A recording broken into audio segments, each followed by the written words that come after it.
गुजरात की जमीन पर ऐसा नजारा देखने को मिलेगा, ये किसने सोचा होगा। नर्मदा गुजरात पहुंच गई, लेकिन पानी नहीं है, और पानी नलों में नहीं, कुओं में नहीं, कहीं नहीं।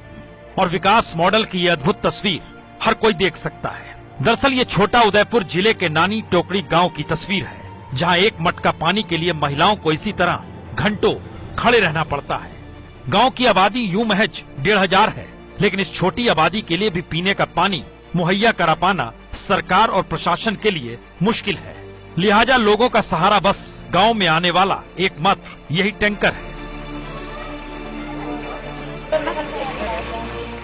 नानी टोकरी और नानी खोड़ी गांव में पानी की बहुत समस्या है, और उसमें एक टैंकर है गांव के बीच में, वो उसका पानी पूरा नहीं पड़ता। जो टांकी बनाई है ना गांव में, वो जब से बनाई तब से कुछ पानी नहीं है, और वो शोभा का गाठा जैसी है। गांव में पानी की बहुत तकलीफ है, इसलिए हम 2-2 किलोमीटर पानी लेने जाते हैं।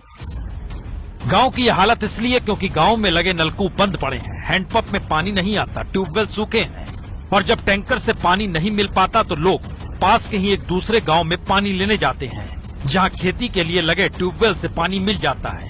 पर वहां भी समस्या बिजली की है, और खेती के लिए एक सप्ताह में एक दिन बिजली आती है तो फिर पानी भी एक दिन मिलता होगा, और दूसरे सप्ताह रात में आती है तो फिर पानी भी रात में मिलता होगा। तो पानी कब किसके नसीब में आएगा कोई नहीं जानता। आखो दिन इसमें ही पसार थई जाता है। रात में लाइट है तो रात में लेने जाना पड़ता है, न दिन में लाइट है तो दिन में लेने जाना पड़ता है। बहुत समस्या है हमारे गांव में पानी की। और पानी के घटते जलस्तर के चलते छोटा उदयपुर जिले के कई गांवों में जो बोरवेल लगे हैं वो दम तोड़ चुके हैं। लोग परेशान हैं, अधिकारी सिर्फ आश्वासन देते हैं।